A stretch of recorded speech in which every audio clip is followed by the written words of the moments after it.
Hey, how's it going YouTube? I'm back in the video, and today I'm going to be going over 5 rookies from this year's draft that I think could potentially be future superstars.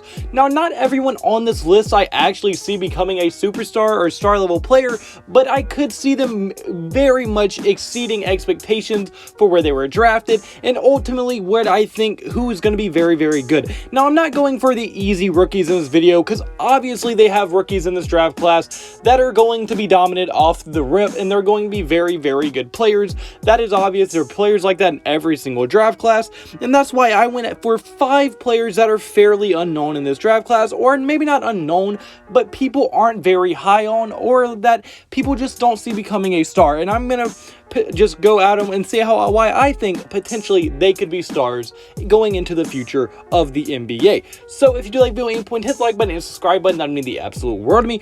But with all that out of the way, let's get right into this video. So the first player I'm going over is going to be Luka Garza. Now, Luka Garza is a rookie who was picked with the 52nd overall pick. And when you use the 52nd overall pick on a player, most of the time, they're not even going to make your G League roster, and they're usually going to play overseas. But Garza was able to put together a very good summer league and secure himself a 2-way contract with the Detroit Pistons going into this season. And that is already he's exceeding expectations, because I liked Luka Garza going into the draft, and I thought he kind of played like Nikola Jokic. And I'm not saying he's going to be Nikola Jokic, obviously, but I'm saying that he plays a lot like him, and a lot of people just weren't very high on him because he's slow, kind of very, very slow, kind of the bigger, wider type guy. And he's not one of those ideal body shape, body type NBA players in the league, but I do think for sure Luka Garza could be a very nice player out of this rookie class, as he was able to play very, very good in college. He just racked up the rewards,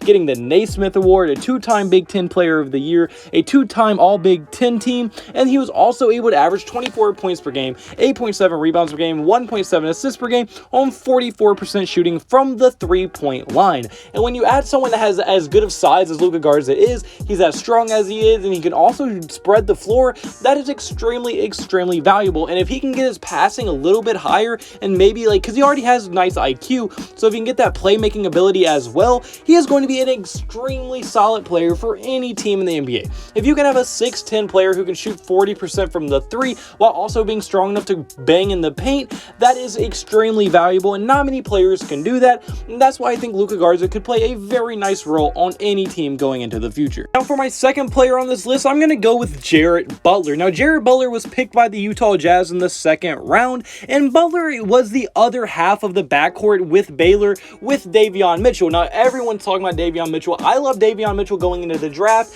I thought he was going to be playing very good, and he played very good in the summer league, and there's a lot of hype around Mitchell. But Jared Butler is another very, very good player, and was just as big of a part of Baylor's backcourt as Davion Mitchell was. Now, yes, Jared Butler doesn't have as much explosiveness and athleticism, but he does have a higher basketball IQ than Mitchell has, and Butler's maybe debatably a better defender as well. And Jared Butler, in my opinion, is a very, very solid player. He has a championship experience with Baylor. He's just a very solid, good player. He's going to be a very nice 3-and-D type player, has a high basketball IQ, and I think he's going to be able to fill in a leadership type role a few years down the line. And I just think for sure the Utah Jazz got a steal with Jared Butler. I thought he should have went late 1st round, and he ended up going around like mid to early 2nd round, which I think was an absolute steal for the Utah Jazz. And I think if he can stay healthy, he is going to be a very solid contributor very, very soon for this Utah Jazz roster. And that is saying a lot, because this Utah Jazz roster is very nicely built, but I think Jared Butler is going to be able to find himself some minutes going into the season, or at least next season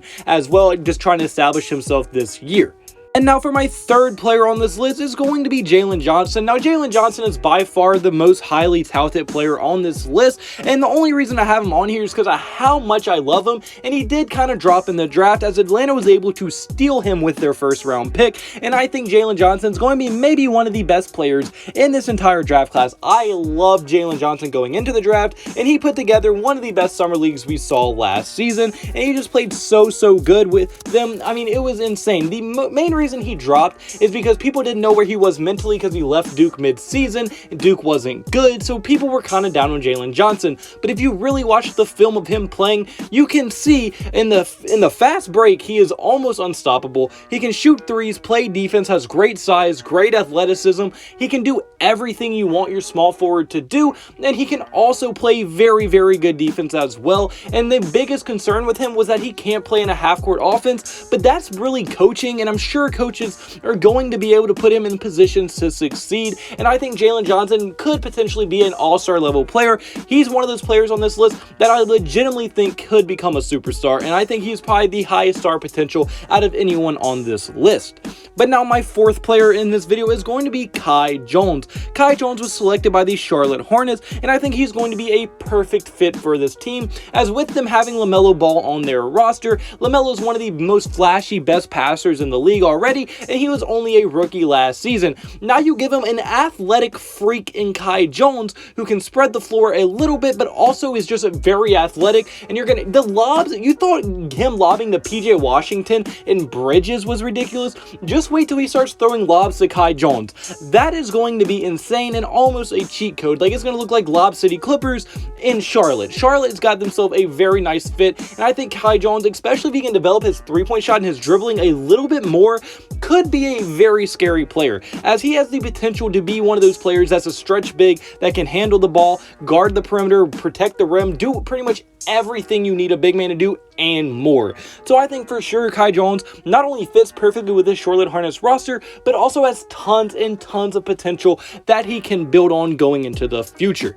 And now my final player on this list is going to be Tre Mann. Now Tre Mann is an elite scorer. He's a 6'5" point guard, which is very nice size for a point guard. He's very quick, has a very nice handle for the ball. He didn't have the best summer league, but in college he was a great scorer, and I think for sure he still has potential to be that for, I think he's on the Golden State Warriors, and I think he could be a very nice player for them. And Tre Mann, in my opinion, is going to be maybe one of the better scorers in this entire draft class. Now, not a lot of mock drafters were high on him, but I kind of loved Tre Mann. Now, I didn't put him going mid-lottery or anything. I had him going at the very end of the lottery or right outside of the lottery. But either way, I think Tre Mann is going to be a very nice player and could potentially be one of those steals of the draft that everyone loves to talk about.